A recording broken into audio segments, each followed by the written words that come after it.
Hi, welcome to what we are calling Classic Bookmark. When we started shooting these interviews in the spring of 1988, we had no idea the show would go on for 30 years, with over 400 episodes. To celebrate and mark this achievement, we have selected 15 shows. Choosing was difficult. Most of the writers chosen, like Horton Foote and Ray Bradbury, are deceased. Others, like Toni Morrison, the Nobel Prize winner, are perfectly well, but I do not think we will be lucky enough to have them on the show again. We purposely did not include some bookmark favorites like Rick Bragg, Winston Groom, Sina Jeter Naslund, Brad Watson, Daniel Wallace, Michelle Richmond, and others, since we plan to visit with them regularly in the future. Viewers will notice that the technology has improved considerably in 30 years. We've cleaned these up the best we could. These first 30 years have been a lot of fun. I hope you enjoy watching these as much as I did making them.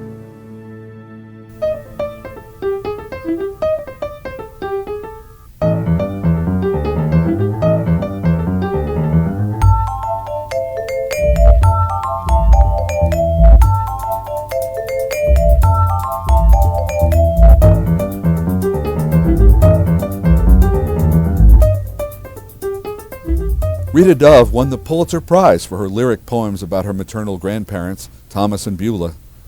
Dove, two-term Poet Laureate of the United States, has been very active in promoting poetry to the American general reader.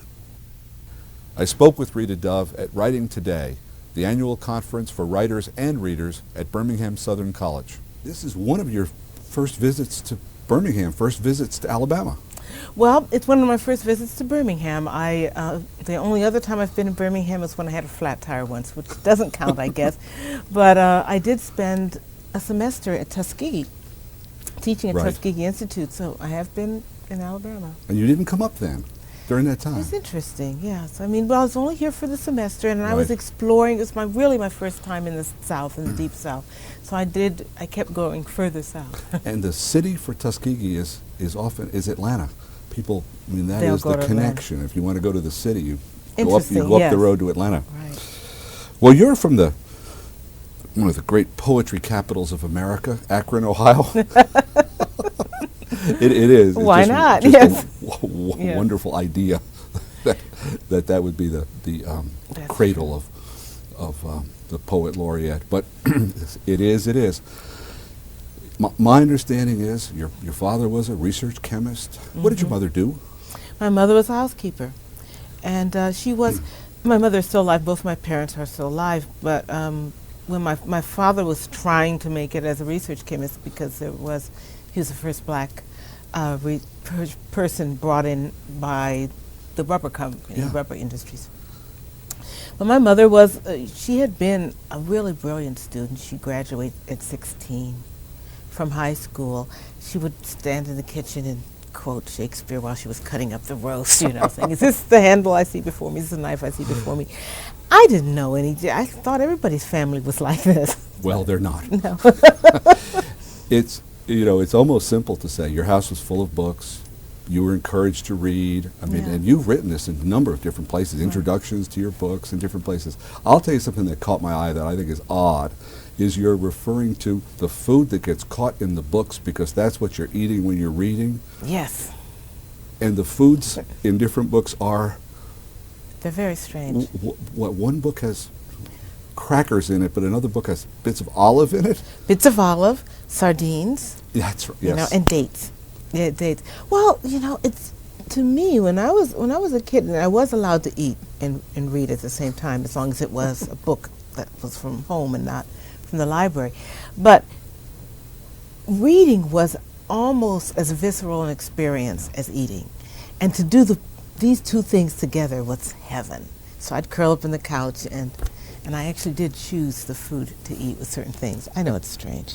But some of the books, that's funny all by itself, but then later certain books smell of sardines because well, yes, when you open that book, say, oh, yes. Ah, there it is, Kavafi. Well, you're, like many, really an amazing percentage of successful poets. You've been to Iowa. to the workshop. To the workshop, yes. And Miami of Ohio before that. But in between, you had the Fulbright year in Germany. Right. For many reasons, obviously personal reasons as well. That must have been just a life-changing experience for you, Tübingen. Yes, I was at Tübingen in southern Germany for a year, and it was a life-changing thing. If someone had told me when I was a kid that I was going to end up marrying a German novelist, that I would spend lots of time in Germany, and that experience would change me so fundamentally, I never would have believed it. Because it changed me in many different ways. First of all, having to speak another language every single waking and sometimes sleeping moment, because I dreamed in German as well, really awoke me to some other areas of English, other aspects of my own language that I had taken for granted. Things that I couldn't do in German that suddenly English is such an elastic language, and it stretches to accommodate other languages very well. It makes them into English. And that was an amazing discovery as a writer to make when I was in Germany. Also, when I was in Germany, I looked back on my own country, and I could hear what other people were saying, what Europeans were saying about my country, and I understood some of the, I guess, stereotypical things that could be said around America. This idea that everyone was rich unless they were oppressed, that there was no middle ground. And being a middle-class person, I had grown up as first-generation middle class, it was odd to have to defend this area of life. Living abroad is, first of all, it makes patriots of us all. Yes, it's true. In ways that we're not true. when we're at home, but it is also interesting to see what people think Right. life is like here. Well, this has nothing to do with poetry at all, but at home, do you speak German or English? But it does have something to do with poetry, I think. We speak a total mishmash. In other words, we tend to speak more English than German because we're living here in the States right now. But sometimes I'll start a sentence in German and end it in English, or I'll start talking like this and then I can't think of the English word, or there is no good English word, so I'll use a German word. And it's wonderful to have that kind of freedom. So, and our daughter speaks, Yes. she's 23 now, she speaks actually both. She keeps them separate, though. It's interesting. Her first language was German. We had decided that since she was living in America, we should really impress her with German at the beginning. And then when she was about 4, she was in daycare, and she came back home, and she couldn't describe what had happened to her during the day in German, because it had happened to her in English. So she was doing this translation thing. And finally she turned to me and said, "This is crazy. You speak English. That's your," Right. in a 4-year-old's And so do all Germans. Yeah. Well, she said, "Why don't you speak? We should speak English together." So she began speaking German with her father and English Right. with me. That seems So- much more like the regular, the way it's most likely to happen. Right. Right. That the child would deal in the native tongue of each of parent. each parent. Right. Right. Yeah. Well, after Iowa, and after a lot of success with poetry, you became the consultant to the Library of Congress in poetry, the poet laureate twice, and of course there were some before and lots since. But you stand out in that sequence as the poet laureate who started to take the job seriously, not as ceremonial poetry, but as the promotion of poetry, as the advocate for poetry in America. What were some of those projects that you got going during those 2 years, really, right? Yes, it was 93, 2 years. 94, 95? Yes, exactly. And well, at first what I began doing was just simply trying to bring poetry in, basically into people's living rooms. And to do that, that meant going to television. One of my projects that I was most proud of was a series of public service announcements that I did on Lifetime television, 30-second and 60-second spots where a poet they would read a poem. You wouldn't see the poet. There would be a kind of almost a graphic that would go along with the poem. Instead of a commercial, you'd have a 60 seconds of poetry, something like that. Yeah. And then that was it. It was wonderful. It was right before the primetime movie at 9 o'clock, so it was in prime time. And it was just a way of just putting it in there, dropping that little pebble in the pond. I also tried to bring other voices to the Library of Congress in a reading series there that hadn't been there. So to that effect, I had invited some Crow Indian children who wrote poetry. I had been following them for years. They wrote amazing poetry, and when I invited them to come read, they said, well, our parents want to come too. I said, that's fair enough. And they said, and we also want to meet our senator and our senators in our house. I said, that's fair, we'll get it done. And they said, and we want to go and read poetry to him. I thought, ooh, but which ones? That's hard. But in fact, we did do that. I did arrange a meeting with their House of Representatives and with their senator, and they stood there in the Congress building and read poetry to them. They said, this is our life. And it was really quite amazing. And so that was, it was amazing also because I think it educated him, but it also educated them in terms, this was the seat of their government and they did have a voice in it. Yeah, everybody wins there. Yeah. And that something which, I don't suppose anything ever really starts at a particular moment, but why not say you started a more activist poet laureateship than the person I think who picked that up and went with it the most was Robert Pinsky. Yeah. He's the person who's become very well known Yes. as the advocate for poetry in American culture.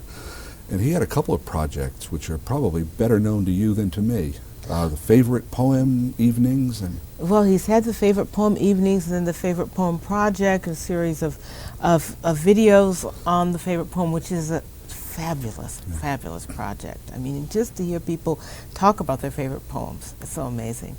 And I think he's done a fabulous job because people do have favorite poems. You just ask them after a little bit of, they can remember. They can remember something. It may be the cremation of Sam McGee, but it's something. But it's something, and Right. why not?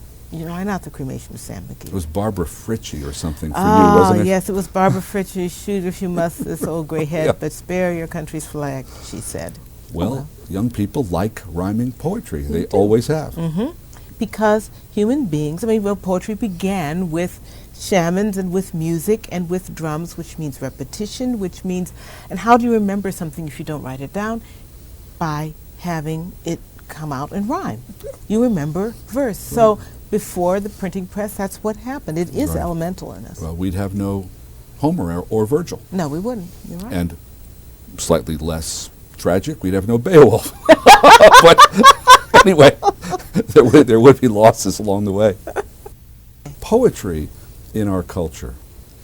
I think the last poet may have been Longfellow, who wrote poetry and made a living.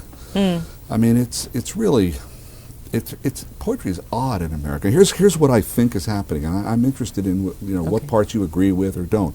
I think a lot of very good poetry is being written. In fact, I think an awful lot of good poetry is being written and published, but I don't think it's being read, and I don't think it's being properly reviewed or commented on. Now, I know that's a lot. But this is But first of all, the quality of what's being done, as good as ever? it's phenomenal. Yes. It's phenomenal what's happening now. And part of that is because of the creative writing programs, that at least people have the tools to apply to it. So the level of competence is so high now. I mean, I look at the Yes. applicants to creative writing programs and I say, I would have never gotten in. So the level is high. And you're right that, there are people who are reading poetry, but it's a very interesting and select group, and it tends to reside in academia. I mean, because poets, and you're right, you don't earn a living writing poetry these days, but if you teach, you can make a living. Yes. So, if you teach poetry, or you teach literature, or you teach something like that, and academia has made a home for poets, that means that the ones who know you as a poet are other students, or creative, Other poets. Other poets. And then you give readings at the university, and then the students know. So there is, a healthy life for poetry within academia, but how do you get it out of academia? Now that's the heart of the question. That is the heart of What the happens? What happened? Why? They read, by the way, I mean, this is just by way of groundwork. People do buy books. Yes. They spend real money, and they do read. Yes. Now, we may not always like what they read, but they read thousands and thousands of pages a year, but they don't read much poetry. Well, I do think that's changing, but I think that thanks to the internet, actually. Like these people will browse, and when I look at the number of hits at some of the sites where people publish their own poetry or official poetry sites like Poetry Daily, which has a poem a day, they have phenomenal number of people who hit. So that's a new thing that's happening. That's new. But what happened with poetry, I think, was it's economic. It's the fact that one of the facts is that the publishing houses were losing money on poetry. And so gradually the larger publishing houses who used to publish poetry because they were supposed to and it was good for their cachet. You know, you do a good thing for literature. Right. You carry poetry, and something the bestsellers would carry the poetry list. So many of them have struck or reduced their lists. And there have been people like Braziller, who used to be champion poetry, went under, and Athenaeum went under, and Knopf, made this list smaller. So suddenly there was less of a market for poetry. I mean, not that there was less of a market, books. New York presses, major in a way, presses. it's true. Less. And so things have become so compartmentalized. You have many books of poetry being printed, but there's no distributor, and there's nowhere for people to know about them unless you know about them. The knowing about them. Now, you and a lot of other people would be less happy if it weren't for Helen Vendler. This is true. She's a model of what why don't we have 100 Helen Vendlers? Not that there could be 100 Helen Vendlers, but she comments at length on the poetry of our country in our time, and almost nobody else does. It's incredible. I've been thinking about this because I think that my generation really dropped the ball on reviewing and talking about poetry. It's as if all of us, many of us said, well, we're busy writing our poems. We can't, review poetry. Right. And there's no one like Randall Jarrell around, who was a fabulous poet, and also but a real mean and astute. Well, he was. Well, I know he's mean, but it was entertaining. His reviews were entertaining, at least. And I mean, there are some mean reviewers, but the poetry isn't very good. But he was just exemplary in both ways. Now, one of the reasons I think that happened in a curious way is the creative writing programs. Because once you had creative writing programs, and then you had MFA programs, someone could come in, and as a poet, you could get a job teaching creative writing. You were not in the literature section anymore. In other words, you were not in the language and literature. You didn't teach Shakespeare. You didn't teach contemporary poetry. You were teaching the writing of poetry. You get out of practice thinking like a critic if you don't teach literature, pure literature. And I think that's one of the things that's happened. And I know that it's happened. With me, my life got so busy and, things, I don't have time to write myself, much less publish reviews. But I keep trying to tell my students all through the years, I say, you have to review. If you want this done right, then you should review poetry and talk about it, obviously. Well, but poet's great lament is books are published and there's very little notice. No notice, Right. A poet lady friend of mine says every poet should be required to publish at least one review per year. Yeah, I think that would generate some anyway. That would generate something.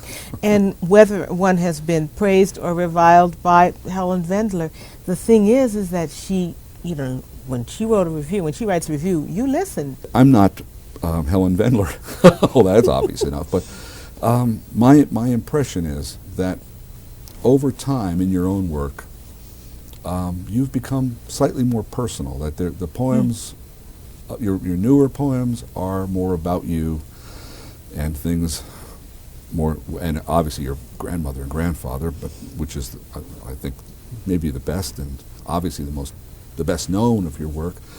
But how did you, as you were moving along, and I know that Lowell and Berriman and so on come ahead, are just a little before your time, but that was apparently not a temptation for you to become confessional or to tell all or bare your soul. Or of course, maybe you've just not had any nervous breakdowns or what have you.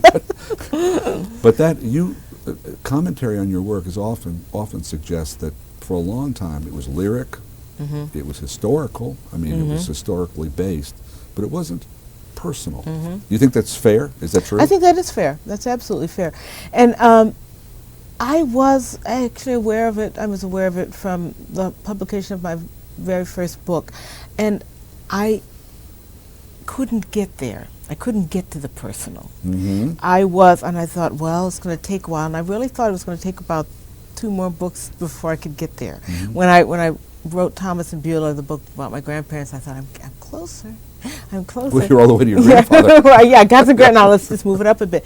It has something to do with wearing the mask, in other words, as just that idea of protecting oneself.